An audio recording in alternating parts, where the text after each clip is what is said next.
तो चलिए शुरू करते हैं आज का टॉपिक। आज हमारे पास ऑब्जेक्ट है to prepare isotonic, hypertonic and hypertonic solution. सबसे पहले हमारे पास ऑब्जेक्ट में हमारे पास आइसोटोनिक, हाइपरटोनिक और हाइपरटोनिक सॉल्यूशन के बारे में बताया गया। तो हमें इस एक्सपेरिमेंट में करना क्या है, हमें इस एक्सपेरिमेंट में तीनों सॉल्यूशन, एक टाइप्स ऑफ सॉल्यूशन है जिसमें आइसोटोनिक, हाइपरटोनिक और हाइपरटोनिक सॉल्यूशन प्रिपेयर करना है। तो सबसे पहले हम रिक्वायरमेंट देख लेते हैं कि हमें इन सॉल्यूशन को प्रिपेयर करने के लिए किन चीज़ों की ज़रूरत है। तो सबसे पहले हमें ज़रूरत है सोडियम क्लोराइड NaCl की, जो सॉल्ट है, वेइंग बैलेंस है, बीकर है, ग्लास रॉड, वॉल्यूमेट्रिक फ्लास्क और प्योरीफाइड वाटर में ऑब्वियसली प्योरीफाइड वाटर और इधर डिस्टिल्ड वाटर। तो सबसे पहले हम देख लेते हैं कि थ्योरी, आइसोटोनिक सॉल्यूशन क्या होते हैं, हाइपरटोनिक सॉल्यूशन क्या होते हैं और हाइपोटोनिक सॉल्यूशन क्या होते हैं। सबसे पहले हम डिस्कस करते हैं आइसोटोनिक सॉल्यूशन। यहाँ पर बहुत सारी चीज़ें आपको वर्णित पे लिखी हुई, आप चाहे तो यहाँ से भी देख सकते हैं और आप यहाँ से भी लिख सकते हैं, अपने मैनुअल में यहाँ से भी कॉपी पेस्ट कर सकते हैं। आइसोटोनिक सॉल्यूशन आर दो solution which have same osmotic pressure as compare to human body और ह्यूमन टिश्यू। हमने किसी भी सॉल्यूशन को आइसोटोनिक सॉल्यूशन क्यों कहा, हम ये बात कंपैरिजन में कहते हैं, यानी जब हम दो चीज़ों को कंपेयर करते हैं तब ये बात कही जाती है कि ये सॉल्यूशन आइसोटोनिक है, ये सॉल्यूशन हाइपरटोनिक है। यानी हम इंडिविजुअल एक सॉल्यूशन को नहीं कह सकते कि ये आइसो है या हाइपो है जब तक हम किसी चीज़ को कंपेयर ना करें। तो अभी हम ह्यूमन बॉडी रिलेटेड बात कर रहे हैं फार्मास्यूटिकल इंडस्ट्री में, मेडिसिन मेकिंग में। तो हम बात कर रहे हैं ह्यूमन फ्लूइड, बॉडी फ्लूइड और बॉडी फ्लूइड टिश्यू में जो फ्लूइड है उसके कंपैरिजन में अभी हमने इन चीज़ों को डिस्कस करना है कि कौन से सॉल्यूशन हाइपोटोनिक होते हैं, आइसोटोनिक होते हैं और हाइपरटोनिक होते हैं।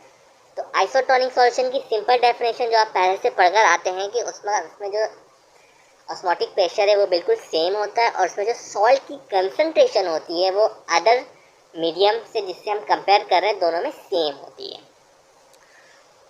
Definition क्या लिखी हुई है, a cell is an isotonic solution is an equilibrium with its surrounding. The solute concentration inside and outside are the same. There is no concentration gradient and there is no movement of water. इसका क्या मतलब है, जब दोनों तरफ movement कहाँ किस चीज़ की होती है, हाई से लो की तरफ मूवमेंट होती है या फिर मूवमेंट लो से हाई की तरफ होती है, एक्टिव मूवमेंट, या फिर पैसिव मूवमेंट या एक्टिव मूवमेंट। लेकिन आइसोटोनिक सॉल्यूशन में तो दोनों मीडियम सेम है, यानी दोनों में सॉल्ट की कंसंट्रेशन सेम है, तो मूवमेंट नहीं होगी, ना वाटर की मूवमेंट होगी ना कोई कंसंट्रेशन ग्रेडियंट होगा। ऐसे सॉल्यूशन जो आइसोटोनिक सॉल्यूशन होते हैं उनकी एग्जांपल यहाँ पे दी गई है। 0.9% normal saline, 5% dextrose sugar, dextrose एक शुगर है, कार्बोहाइड्रेट है, 5% डेक्सट्रोज शुगर इन वाटर, जिसे हम D5W शॉर्ट फॉर्म में भी लिखते हैं, तो आपको इसकी शॉर्ट फॉर्म को भी पता होनी चाहिए। 5% डेक्सट्रोज, पहले जो 5% डेक्सट्रोज था वो वाटर में था, ये 5% डेक्सट्रोज इज 1/9 या फिर 0.225% में है ऑफ NaCl, नॉर्मल स्लाइन की बात हुई है। और lactate Ringer solution are also isotonic solution. अब हम एक एक करके इन एग्जाम्पल को भी थोड़ा डिस्कस करते हैं कि इन सॉल्यूशन को आइसोटोनिक सॉल्यूशन क्यों कहा, और हम नॉर्मल स्लाइन क्या चीज़ होती है इसको भी देखेंगे, NaCl ही क्यों यूज़ किया, हम ये सारी चीज़ें भी वन बाय वन डिस्कस करेंगे। तो हमारी जो बॉडी फ्लूइड है और बॉडी टिश्यू है वो आइसोटोनिक इन्वायरमेंट में है, यानी उसमें जो हमारे पास सॉल्ट की कंसंट्रेशन है वो 0.9 ग्राम इन 100 ml ऑफ वाटर है। यानी अगर हम एक सॉल्यूशन बना रहे हैं जिसमें वाटर जो है वो 100 ml और 0.9 ग्राम उसमें सॉल्ट होगा, तो ये जो सॉल्यूशन है ये नॉर्मल सलाइन सॉल्यूशन कहलाता है। ये नॉर्मल सलाइन सॉल्यूशन क्यों करा रहा है, क्योंकि इसकी जो कंपोजिशन है, इसका जो कंसंट्रेशन ग्रेडियंट है, इसका जो ऑस्मोटिक प्रेशर है वो बिल्कुल सेम है हमारे बॉडी फ्लूइड से। बॉडी फ्लूइड टिश्यू में जो हमारे वो फ्लूइड है वो बिल्कुल सेम है। इट मीन्स दैट अगर हम आइसोटोनिक सॉल्यूशन बॉडी में ट्रांसफ़र करें तो हमारी बॉडी को कोई नुकसान नहीं होगा, यानी हमारी बॉडी श्रिंक नहीं करेगी, हमारी बॉडी में जो सेल्स है वो बर्स्ट नहीं होंगे। इसीलिए आइसोटोनिक सॉल्यूशन इन्वायरमेंट में हमारे पास जो ड्रग है वो प्रिपेयर किए जाते हैं। फॉर एग्जाम्पल आइसोटोनिक सॉल्यूशन हमारे पास आई ड्रॉप्स में यूज़ होते हैं, इंजेक्शंस में भी, इंट्रावेनस इंजेक्शन में भी और ड्रिप्स में भी यूज़ होते हैं। तो ये जो लैक्टेट रिंगर सॉल्यूशन है ये बेसिकली ड्रिप्स में यूज़ किए जाते हैं। हमने अभी सिंपल डिस्कस किया है कि आइसोटोनिक सॉल्यूशन क्या होते हैं और उनकी एग्जाम्पल क्या है। अभी हम और चीज़ें डिस्कस करेंगे। हमने आइसोटोनिक डिस्कस किया, अब हम आ रहे हैं हाइपोटोनिक सॉल्यूशन। हाइपोटोनिक सॉल्यूशन मैंने आपको पहले ही बताया है, जब भी हम किसी भी सॉल्यूशन को हाइपो या हाइपर कहते हैं वो हम किसी के कंपैरिजन में कहते हैं। हम ऐसे नहीं कह सकते कि ये सॉल्यूशन हाइपो है इटसेल्फ। जब तक हम इसे किसी चीज़ से कंपेयर ना करें तो वो हाइपो या हाइपर नहीं हो सकता। फॉर एग्जाम्पल, अगर हमने कंपैरिजन अपना चेंज किया तो जहाँ पर वो हाइपो था, हमारे कंपैरिजन को चेंज करने पर वो हाइपर सॉल्यूशन हाइपो में भी कन्वर्ट हो सकता है। यानी हमारे जो कंपैरिजन का स्टैंडर्ड है वो ज़्यादा मैटर करता है कि हमने इस सॉल्यूशन को इस सॉल्यूशन से कंपेयर किया, तब जाकर हम कह सकते हैं कि ये सॉल्यूशन हाइपो था। तब जब तो हाइपोटोनिक सॉल्यूशन क्या होते हैं? Has low solute concentration than inside the cell and there is a difference in concentration and cause the movement of water। हमने एक बात की कि आइसोटोनिक सॉल्यूशन में कोई मूवमेंट नहीं होगी और कोई कंसंट्रेशन ग्रेडियंट भी नहीं होगा, लेकिन हाइपोटोनिक और हाइपरटोनिक में वाटर की मूवमेंट भी होगी और कंसंट्रेशन ग्रेडियंट भी होगा। लेकिन वाटर की मूवमेंट कहाँ से कहाँ होगी और कंसंट्रेशन ग्रेडियंट कहाँ से कितना होगा, ये दोनों में डिफरेंस है, हाइपो और हाइपर। हाइपो में एक मीडियम है, उसमें वाटर है और उसमें सॉल्ट है, लेकिन जब हम उसे दूसरे मीडियम से कंपेयर करेंगे तो हम ये कहेंगे कि हाइपोटोनिक सॉल्यूशन वो होते हैं जिनमें सॉल्यूट की कंसंट्रेशन कम होती है, जिनमें ऑस्मोटिक प्रेशर कम होता है, वो सॉल्यूशन हाइपोटोनिक सॉल्यूशन होते हैं। अब वो कौन कौन से हाइपोटोनिक सॉल्यूशन होते हैं वो उनकी हम एग्जाम्पल देखते हैं। अभी 0.45% नॉर्मल सलाइन यानी हाफ NaCl यानी हाफ नॉर्मल सलाइन सॉल्यूशन जो है वो हाइपोटोनिक सॉल्यूशन होता है। 0.33% नॉर्मल सलाइन ये हाइपो होते हैं और 0.225 नॉर्मल सलाइन ये हाइपोटोनिक सॉल्यूशन होता है। अभी हम सब चीज़ को डिस्कस करेंगे कि 0.225 क्या है, ये नॉर्मल सलाइन क्या है, ये n इस तरह की एग्जाम्पल क्या है ये एग्जैक्टली, तो हम अभी देखेंगे। अब हम बात करते हैं हाइपरटोनिक सॉल्यूशन की। ऑब्वियसली जब हम कंपेयर करेंगे किसी भी सॉल्यूशन को तो हम कहेंगे कि ये हाइपरटोनिक सॉल्यूशन क्यों है, क्योंकि इसमें ये प्रॉपर्टीज़ होनी चाहिए। इनमें जो सॉल्ट की कंसंट्रेशन है वो बहुत ज़्यादा होनी चाहिए एज़ कम्पेयर टू जिससे हमने कंपेयर किया है, और इसमें वाटर की भी मूवमेंट होगी। अभी हम दोनों की मूवमेंट को देखेंगे, वाटर की मूवमेंट कहाँ से कहाँ होगी।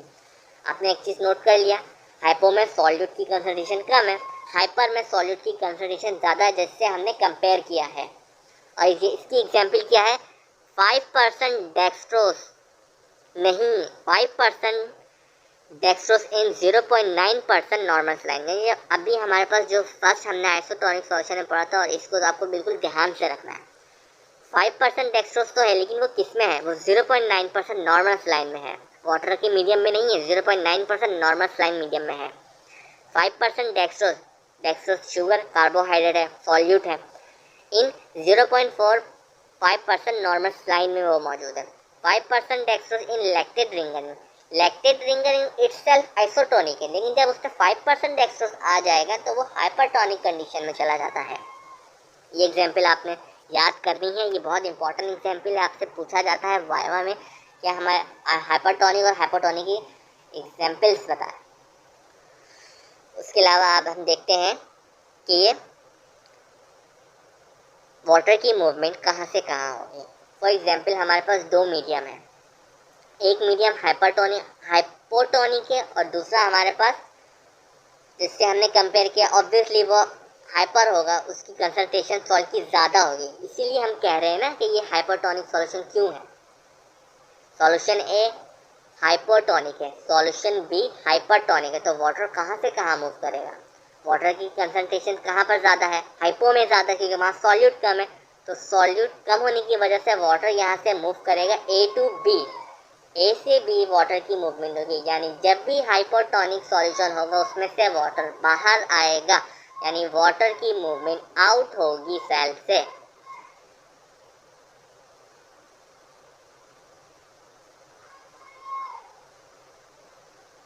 जिस मीडियम में हमने हाइपरटोनिक को रखा है वहाँ हाइपोटोनिक सॉल्यूशन से वाटर बाहर निकलेगा, और जिस मीडियम में हमने कंपेयर किया था उस मीडियम के अंदर जाएगा।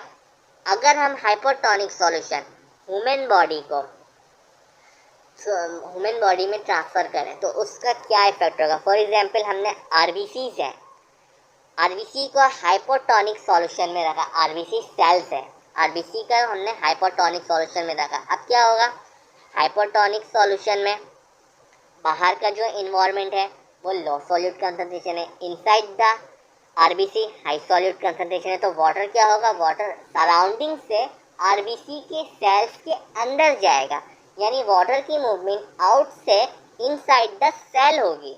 यानी जो मीडियम था हाइपोटोनिक वहाँ से वाटर बाहर निकला है और इनसाइड द सेल आरबीसी के गया। तो लेकिन इस जगह अगर हम प्लांट सेल लेते हैं तो ये सारी चीज़ें आपको इंटर में पढ़ाई जा चुकी हैं कि प्लांट सेल और एनिमल सेल में क्या डिफरेंस होता है, सेल वॉल का डिफरेंस होता है। तो जाहिर सी बात है जब हम एनिमल सेल रखेंगे और प्लांट सेल रखेंगे तो प्लांट सेल बर्स्ट नहीं होगा, उसमें रिजिडिटी टेंडेंसी है कि वो अपने आप को होल्ड करेगा और बर्स्ट होने से रेजिस्ट करेगा। लेकिन एनिमल सेल में क्योंकि सेल वॉल नहीं है, सिर्फ सेल मेम्ब्रेन में सिंगल प्रोटेक्शन है, तो जब सेल एक वक्त आएगा कि वाटर की मूवमेंट वो बर्दाश्त नहीं कर सकेगा और वो बर्स्ट हो जाएगा। यानी हाइपोटोनिक सॉल्यूशन सेल को बर्स्ट कर सकता है, वाटर की मूवमेंट आउटसाइड जो सराउंडिंग में वो मीडियम था उससे इनसाइड द सेल मूव की जाएगी। तो ये हाइपोटोनिक सॉल्यूशन हो गया। अब हम वाटर की मूवमेंट देख रहे हैं हाइपरटोनिक सॉल्यूशन में। हाइपरटोनिक सॉल्यूशन क्या है, हाइपरटोनिक सॉल्यूशन में इटसेल्फ हाई सॉल्यूट कंसंट्रेशन है, यानी सॉल्ट और सॉल्यूट का जो रेशियो है उसमें वो हाइपरटोनिक है और उसमें जो सॉल्ट की कंसंट्रेशन है वो ज़्यादा है। अब जब हम इसे कंपेयर कर रहे हैं किसी दूसरे मीडियम से तो इस मीन्स दैट वहाँ पर सॉल्यूट की कंसंट्रेशन कम होगी, वहाँ ऑस्मोटिक प्रेशर कम होगा। फॉर एग्जाम्पल आरबीसी को हम दोबारा लेते हैं और उसे हाइपरटोनिक इन्वायरमेंट में ऐड कर देते हैं। आरबीसी के अंदर सॉल्यूट की कंसंट्रेशन इस बार कम हो गई, क्यों, क्योंकि जो सराउंडिंग में हमने कौन सा सॉल्यूशन लिया, हाइपरटोनिक सॉल्यूशन लिया, जिसकी वजह से सॉल्यूट की कंसंट्रेशन बाहर ज़्यादा है, सेल के अंदर सॉल्यूट की कंसंट्रेशन कम है, तो अंदर जो सेल के वाटर है वो आउटसाइड मूव करेगा, यानी सेल से वाटर बाहर निकलेगा और हाइपरटोनिक इन्वायरमेंट में अट्रैक्ट होगा, बाहर निकल जाएगा। इस सिचुएशन में क्या होता है, इस सिचुएशन में बर्स्ट कंडीशन नहीं होती, इस सिचुएशन में श्रिंकिश कंडीशन होती है, यानी सेल श्रिंक हो जाएगा, सेल का मोस्टली जो वाटर है वो बाहर निकल जाएगा, सराउंडिंग में ट्रांसफ़र हो जाएगा, मूव कर जाएगा, इस वजह से सेल श्रिंक हो जाएगा। आइसोटोनिक सॉल्यूशन में कुछ नहीं होता, सेल अपने नॉर्मल स्टेट कंडीशन में रहता है, यूजफुल कंडीशन है। हाइपोटोनिक सॉल्यूशन जब हम डालते हैं तो सेल बर्स्ट कर जाता है, हाइपरटोनिक सॉल्यूशन में सेल श्रिंक कर जाता है। इसकी एग्जाम्पल आपको याद करनी है, आपको इनकी डेफिनेशन के बारे में भी पता होना चाहिए। अब हम प्रोसीजर पर आ रहे हैं कि हमें हाइपरटोनिक, हाइपोटोनिक और आइसोटोनिक सॉल्यूशन कैसे बनाना है और किस तरह बनाया जाता है। तो सबसे पहले हमारे पास हम वेट लेते हैं और हम सोडियम क्लोराइड को यूज़ करते हैं। हम ज़रूरी नहीं है कि हम कोई भी सॉल्यूशन बनाएं उसमें हमेशा NaCl ही यूज़ करें, हम कोई भी ड्रग यूज़ कर सकते हैं, कोई भी कंपाउंड यूज़ कर सकते हैं, कोई भी प्रोडक्ट यूज़ कर सकते हैं, कार्बोहाइड्रेट, लिपिड्स, कुछ भी यूज़ किया जा सकता है, ज़रूरी नहीं। लेकिन हमने आप बेसिक लेवल पर हैं, फर्स्ट सेमेस्टर फार्मेसी है, इसलिए हमने सिर्फ NaCl को, ताकि आप लेबॉर्ट्री में प्रॉपर हैंडलिंग कर सके, कोई नुकसान ना हो जाए, ये आपका बेसिक है, इसलिए हमने NaCl को लिया जो कि हार्मफुल नहीं है इतना। हमने कैलकुलेटेड अमाउंट को लेना है। अभी हम सिंपल बेसिक देख रहे हैं कि हमने बेसिक परफॉर्मेंस किस तरह करनी है, हमने कैलकुलेटेड अमाउंट लेना है। कैलकुलेटेड अमाउंट क्या होगी वो भी हम देखेंगे, उसको वे करना है वेइंग बैलेंस में। उसके बाद हमने जो अभी हम पढ़ रहे हैं कि हमने सॉल्यूशन किस तरह बनाना, परफॉर्मेंस किस तरह देनी, हमने वेइंग बैलेंस में वे किया जितना हमें वेट रिक्वायर था, यानी कैलकुलेटेड अमाउंट लिया। हम एक बीकर लेंगे, जो हमने सॉल्यूट यानी NaCl लिया है उसको बीकर में डालेंगे और थोड़ा सा वाटर ऑलमोस्ट 20 ml या 10 ml डालेंगे या फिर 30 ml, इस डिपेंड अपॉन कि आपने कितनी क्वांटिटी में सॉल्यूट लिया है। और उस सॉल्ट को उस सॉल्यूशन जो बना है हमारे पास सॉल्ट और सॉल्यूट का, उसे डिज़ोल्व करने की कोशिश करेंगे। आपने सबसे पहले क्या किया, आपने सॉल्ट लिया कैलकुलेटेड करके वेइंग बैलेंस में, उसे बीकर में डाला, बीकर में आपने थोड़ा सा वाटर डाल के उस सॉल्ट को डिसॉल्व करने की कोशिश की। थोड़ी देर बाद जब वो डिसॉल्व हो जाएगा with the help of glass rod, आप ग्लास रोड की मदद से उसे डिसॉल्व करेंगे। बेसिकली आपकी परफॉर्मेंस भी चेक की जाती है कि आप किस तरह हैंडलिंग कर रहे हैं। प्रॉपर हैंडलिंग होनी चाहिए। जब आपके पास एक्सटर्नल या इंटरनल जब आपकी परफॉर्मेंस देखे तो आपको प्रॉपर हैंडलिंग करनी चाहिए ग्लास रोड और बीकर के साथ। तो आप ग्लास रोड की हेल्प से बीकर में मौजूद सॉल्ट को डिसॉल्व करेंगे। जब सॉल्ट ऑलमोस्ट डिसॉल्व हो जाएगी वाटर में, तो आप क्या करेंगे, जो आपने सॉल्यूशन बनाया उसे वॉल्यूमेट्रिक फ्लास्क जो कि 100 ml का होता है उसमें ट्रांसफ़र करना है। जब आप वॉल्यूमेट्रिक फ्लास्क में ट्रांसफ़र करेंगे तो ऑलमोस्ट आपके पास जो वॉल्यूमेट्रिक फ्लास्क है वो 50 ml तक फिल हुआ होगा या 60 ml तक फिल हुआ होगा या बहुत ज़्यादा होगा तो 90 ml तक फिल हुआ होगा। यानी 100 ml आपने बीकर में वाटर नहीं लेना है, आपने स्मॉल क्वांटिटी ऑफ वाटर लिया था और उसको सॉल्ट को डिसॉल्व किया था। अब आप ट्रांसफ़र करेंगे सॉल्यूशन को वॉल्यूमेट्रिक फ्लास्क जो कि 100 ml का था। अब आपने देखा कि आपका जो सॉल्यूशन जो बीकर से ट्रांसफ़र हुआ वो आपके पास 50 ml है या 59 है या 49 कुछ भी है। अब आप क्या करेंगे, एडिशनल वाटर ऐड करेंगे उस वॉल्यूमेट्रिक फ्लास्क में, डिस्टिल वाटर ऐड करेंगे और वॉल्यूम मेकअप करेंगे अप टू 100 ml। अब आप अब जो सॉल्यूशन बना है वो प्योर 100 ml सॉल्यूशन है। अब हमने वॉल्यूम मेकअप किया 100 ml। सिंपल था कि हमने सबसे पहले स्मॉल वाटर में क्वांटिटी जो हमने कैलकुलेटेड अमाउंट था वो सॉल्ट डिसॉल्व किया, उसे वॉल्यूमेट्रिक फ्लास्क में हमने ट्रांसफ़र किया। फिर हमने फाइनल वॉल्यूम 100 मेकअप करना है। हमने ये चीज़ गलती नहीं करनी जो अब मैं बताया जा रहा हूँ। मोस्टली स्टूडेंट गलती ये करते हैं, वॉल्यूम 100 ml वाटर का ले लेते हैं और जितना भी हमने सॉल्ट लिया है कैलकुलेटेड अमाउंट वो अब डालते हैं। तो उससे क्या होता है, जो हमारे पास सॉल्यूशन है वो 100 ml से बढ़ जाता है क्योंकि हमारे पास सॉल्ट का भी कुछ वेट होता है। लेकिन ये गलत मेथड है और जब अगर आप इस तरह से करेंगे तो आपके मार्क्स डिडक्ट होंगे। एक्चुअल में क्या है, सॉल्ट लिया, बीकर में डिसॉल्व किया स्मॉल अमाउंट ऑफ वाटर लेकर, फिर हमने उसे वॉल्यूमेट्रिक फ्लास्क में डाला, फिर हम 100 ml करते हैं, फिर हम फाइनल वॉल्यूम मेकअप करते हैं 100 ml। क्योंकि सॉल्यूशन हम क्या कह रहे हैं, should be 100%, solution should be 100%, it means कि इट्स 100। तो हमारे जो फाइनल वॉल्यूम होता है वो 100 ml ही होता है। तो ये सिंपल प्रोसीजर था, चाहे हम आइसोटोनिक बनाए, हाइपरटोनिक बनाए या हाइपोटोनिक बनाए, हमें प्रोसीजर यही फॉलो करना है। अब हम देख लेते हैं कि हमें अगर आइसोटोनिक सॉल्यूशन बनाना है तो हम कितना अमाउंट सॉल्ट लेंगे और कितना सॉल्यूट लेंगे। अभी हम पीछे एग्जाम्पल में कर आए हैं कि 0.9% नॉर्मल सलाइन होता है आइसोटोनिक सॉल्यूशन। तो हमने इसमें क्या करना है, हमने 0.9 ग्राम इलेक्ट्रॉनिक वेइंग बैलेंस में वे करना है। जब वो वे हो जाए 0.9 ग्राम, फिर हमें उसे ट्रांसफ़र कर देना है बीकर में और फाइनल वही प्रोसीजर फॉलो करना है। उसके बाद हम हाइपोटोनिक सॉल्यूशन की बात करेंगे। हमें हाइपोटोनिक सॉल्यूशन बनाना है तो हम वेइंग बैलेंस में 0.45 ग्राम NaCl को वे करते हैं और उससे वही प्रोसीजर करते हैं बीकर में डिसॉल्व करके, then final 100 ml volume make up करते हैं। लेकिन इस बात का ख्याल रहे, हमेशा आइसोटोनिक सॉल्यूशन ही नॉर्मल सलाइन सॉल्यूशन होता है। यानी नॉर्मल सलाइन सॉल्यूशन क्या होते हैं, आइसोटोनिक सॉल्यूशन होते हैं। अब आइसोटोनिक सॉल्यूशन के लिए ज़रूरी है 0.9% NaCl का होना। ज़रूरी नहीं है कि हम हमेशा NaCl लें, हम 5% डेक्सट्रोज को डिसॉल्व करें वाटर में तो ये भी हमारे पास नॉर्मल सलाइन यानी आइसोटोनिक सॉल्यूशन है। वैल्यू डिपेंड क्यों कर रही है, क्योंकि हमारे पास जो क्वांटिटी है, जो अमाउंट ऑफ सॉल्ट है वो डिपेंड कर रही है हमारे प्रोडक्ट पर, क्योंकि हमने डिफरेंट ड्रग्स और प्रोडक्ट लिए हैं, डिफरेंट सब्सटेंस लिए हैं, इस वजह से वो वैल्यू डिपेंड करेगी। लेकिन 0.9% किसके लिए है, सिर्फ NaCl की। अगर मैं ये बात कह रहा हूँ कि 0.9 डेक्सट्रोज लिया है तो अब ये नॉर्मल सलाइन या आइसोटोनिक सॉल्यूशन नहीं होगा, ये दूसरा कोई और सॉल्यूशन होगा। तो 0.9% हमारे पास हमेशा नॉर्मल सलाइन आइसोटोनिक सॉल्यूशन होता है। अगर हम 100 ml की बात करें, अगर हमारे पास जो वॉल्यूम है वो 100 ml में हमने रखा है परसेंट, हाइपोटोनिक सॉल्यूशन के लिए हमारे पास कितना अमाउंट होना चाहिए NaCl का, क्योंकि हमने NaCl को ही यूज़ किया है और NaCl से ही तीनों सॉल्यूशन बनाए। ऑब्वियसली हाइपो में लो सॉल्यूट कंसंट्रेशन होता है, तो हमारे पास एक और डेफिनेशन बन जाती है हाइपो की कि solution should be less than 0.9% normal saline.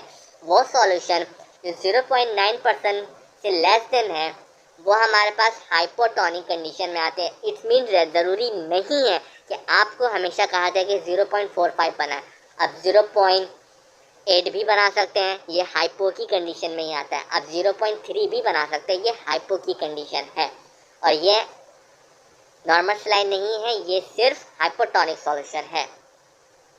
उसके बाद हमारे पास आ जाता है हाइपरटोनिक सॉल्यूशन। यहाँ पर भी हमारे पास एक नई डेफिनेशन आ जाती है। वो सॉल्यूशन जो 0.9% नॉर्मल सलाइन से ज़्यादा सॉल्यूट की कंसंट्रेशन रखते हैं वो हमारे पास हाइपरटोनिक सॉल्यूशन होते हैं। क्या मतलब, अगर मैं कहूँ 1%, तो ये 1% नॉर्मल सलाइन 1% NaCl सॉल्यूशन क्या है, ये अब हाइपरटोनिक कंडीशन में चला गया। 0.9 तक वो तो आइसोटोनिक था, 0.9 इटसेल्फ आइसोटोनिक है।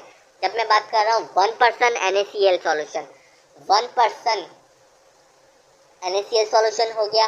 उसके अलावा हमारे पास 3% NaCl सॉल्यूशन है, सोडियम क्लोराइड सॉल्यूशन में 3% है, तो वो हमारे पास हाइपर की कंडीशन में आ जाता है। इसमें हमारे पास सिंपल है, 3 ग्राम हमने वेइंग बैलेंस में NaCl का वे करना है, डिज़ोल्व करना है, देन फाइनल वॉल्यूम मेकअप करना है। ये आपने पूरा पढ़ लिया कि आइसोटोनिक सॉल्यूशन क्या होते हैं, हाइपरटोनिक सॉल्यूशन क्या होते हैं और हाइपोटोनिक सॉल्यूशन क्या होता है। नॉर्मल सलाइन वो सॉल्यूशन होते हैं जिससे हमने कंपेयर किया है बॉडी टिश्यू फ्लूइड से। यानी अगर हम कोई भी सॉल्यूशन अगर बॉडी में डालें या ट्रांसफ़र करें तो उससे हमारी बॉडी को कोई नुकसान ना हो, कोई श्रिंकेज ना हो, कोई सॉइलिंग ना हो, वो सॉल्यूशन नॉर्मल सलाइन सॉल्यूशन होते हैं। और ज़रूरी नहीं है कि हमेशा सोडियम क्लोराइड को ही यूज़ किया जाए, हम बहुत सारी चीज़ें यूज़ करते हैं। आपको बेसिक था इसलिए आपको सोडियम क्लोराइड से कराया गया। रिजल्ट में आप यही लिखेंगे जो आपने परफॉर्म किया है कि आइसोटोनिक सॉल्यूशन।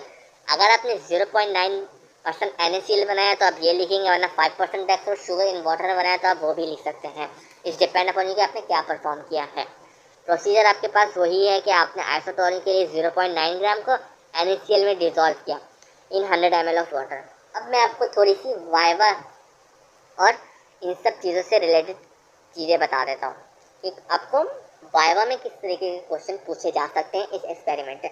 सबसे पहले तो आपको आइसोटोनिक, हाइपरटोनिक और हाइपरटोनिक इनकी डेफिनेशन पूछी जा सकती है, उनकी एग्जाम्पल पूछी जा सकती है। वो सॉल्यूशन जो 0.9% NaCl कंटेन करते हैं वो आइसोटोनिक है। वो सॉल्यूशन जो हायर सॉल्यूट कंटेन करते हैं कंसंट्रेशन किससे 0.9% नॉर्मल सलाइन से, वो हाइपर होते हैं। और जो लो सॉल्यूट कंसंट्रेशन रखते हैं as compare to 0.9% normal saline वो हाइपरटोनिक सॉल्यूशन है। उसके बाद आपसे पूछा जाता है कि अगर हम सेल्स को हाइपो सॉल्यूशन में डालें या हाइपर सॉल्यूशन में डालें या फिर आइसो सॉल्यूशन में डालें तो उसका क्या इफेक्ट होगा। तो आपको पीछे वीडियो में बताया गया कि श्रिंकेज हो सकता है और बर्स्ट कंडीशन हो सकती है, लेकिन आइसोटोनिक सॉल्यूशन में कुछ नहीं होता है, ना वाटर की मूवमेंट होती, ना कोई कंसंट्रेशन की ग्रेडियंट होता है और ना ही कोई इफेक्ट आता है जैसे श्रिंकेज या बर्स्ट, इस तरह का कोई नुकसान नहीं होता है। अब एक इम्पॉर्टेंट क्वेश्चन पूछा जाता है, हम ह्यूमन बॉडी को आइसोटोनिक सॉल्यूशन ही क्यों देते हैं। यानी अगर हमें कोई भी ड्रग बनाना है, हमें कोई मीडियम चाहिए तो वो आइसोटोनिक मीडियम होना चाहिए। क्यों? क्योंकि हमारी जो बॉडी का मीडियम है, हमारी जो टिश्यू फ्लूइड है, हमारी जो बॉडी में सेल्स में जो कंटेंट है वो बिल्कुल सेम है और अप्रॉक्सीमेटली सेम है आइसोटोनिक सॉल्यूशन से। इसी वजह से ताकि हम जब कोई भी सॉल्यूशन हमारी बॉडी में ट्रांसफ़र करें तो उससे ये ना हो कि हमारी सेल से वाटर निकल जाए, वो श्रिंक हो जाए, या फिर हमारे सेल में वाटर एक्यूमुलेट होना चाहिए और वो सेल बर्स्ट कंडीशन में चाहिए। इसीलिए हम आइसोटोनिक सॉल्यूशन यूज़ करते हैं। एक तो ये हो गई। उसके बाद हमारे पास एग्जाम्पल हो गई। अब हम इम्पोर्टेंस ऑफ आइसोटोनिक को भी डिस्कस करते हैं, ये एक्सपेरिमेंट है। बाय द वे हमने एक यूजेस तो पहले ही पढ़ लिया, क्योंकि हम आइसोटोनिक सॉल्यूशन को यूज़ करते हैं क्योंकि वो ना तो बर्स्ट कंडीशन देता है ना सॉइलिंग करता है। तो यहाँ पर आपके पास लिखी हुई है इंपॉर्टेंस के isotonic solution are great importance in our body because they maintain hemostasis. If isotonic is not maintained following disorder, अगर हमारी बॉडी का ही आइसोटोनिक, जो हमारी बॉडी का फ्लूइड है आइसोटोनिक कंडीशन, वो अगर डिस्टर्ब हो जाए तो हमारी बॉडी में क्या चीज़ें हो जाती है? ऑब्वियसली हिमोलाइसिस हो जाती है, ब्रेक डाउन हो सकता है, यानी बर्स्ट कंडीशन होती है, यानी प्लाज्मोलाइसिस यानी श्रिंकेज की कंडीशन हो सकती है। तो आप ये दोनों चीज़ों को अच्छे से प्रिपेयर कीजिएगा और इसे याद कीजिएगा।